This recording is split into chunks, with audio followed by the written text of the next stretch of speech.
നമസ്കാരം ഗൈസ്, ആർജിയാണ്. നമ്മളിന്ന് രാവിലെ നേരത്തെ എനിക്ക് ഫ്രഷപ്പ് ഒക്കെ ആയിട്ട് ഹോസ്പിറ്റലിൽ പോകുമ്പോൾ ഇറങ്ങിയിരിക്കുകയാണ്. ഇന്ന് തേങ്ങയെ കൊണ്ട് തേങ്ങയുടെ ചൊറിയനെ കൊണ്ട് കാണിക്കണം. ശരി, തേങ്ങയുടെ ചൊറിച്ചിലുകൊണ്ട് കാണിക്കണം എന്നാണ് പോയിട്ടിരുന്നത്.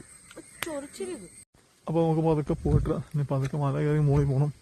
ആളെ മെയിൻ പരിപാടി തേങ്ങയുടെ ഫാസ്റ്റോട് പോകുന്നുണ്ട്. പിന്നെ മെയിനായിട്ട് നമ്മുടെ ഫ്രണ്ടിന്റെ കൊച്ചിന് സ്കൂളിന് ആവശ്യമായ സാധനങ്ങൾ, പഠിക്കാൻ ആവശ്യമായ സാധനം വാങ്ങിച്ചു കൊടുക്കണം. അങ്ങനെയൊക്കെ പ്ലാൻ ചെയ്തിരിക്കുന്നത്. എന്തായാലും നമുക്ക് പതുക്കെ ഹോസ്പിറ്റൽ ഫസ്റ്റ് പോവാം. അതിനുശേഷം വേണം കടയിൽ പോയിട്ട് വാങ്ങിച്ചു കൊടുക്കാനായിട്ട്. നടന്നിട്ട് തീരുന്നില്ലല്ലോ നിശ്ചയം, കുറെ നടക്കാണ്ട്. അപ്പൊ കഴിച്ച് നമ്മൾ ബസ് സ്റ്റോപ്പ് എത്തി. കുറച്ച് നേരം നമ്മൾ വെയിറ്റ് ചെയ്യണം ബസ്സിന് വേണ്ടിയിട്ട്. 8:00 ബസ്. എന്താ നമ്മൾ 8 മണിക്ക് എത്തിയിട്ടുണ്ട്. ഇതേങ്ങ അങ്ങനെ ബസ് വന്നു തുടങ്ങി ഗൈസ്. റോഡ് ലേറ്റായി ബസ് കാണുന്നുണ്ട്.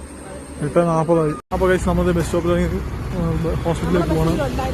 നമ്മുടെ ബസ്സിലുണ്ടായ നമ്മുടെ സബ്സ്ക്രൈബറാണ് പോകുന്നത്. നമുക്ക് വേണ്ടി ഹോസ്പിറ്റലിൽ പോകാം. ആണോ? ക്യൂ കൂടുതലാണ്. ജെൻസിനാണ് ക്യൂ കൂടുതൽ. ഞാൻ ക്യൂ കൊടുക്കട്ടെ.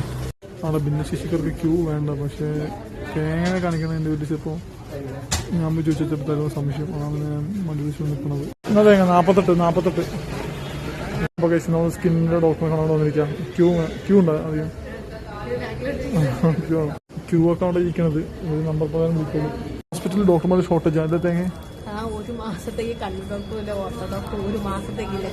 എനിക്കൊന്ന് എല്ലാവരും റൂമിട്ട് കുറച്ച് റൂമുണ്ട്. അവർ പൈസ ഉണ്ടാക്കി എല്ലാവരും വലിയ ഹോസ്പിറ്റൽ തുടങ്ങി.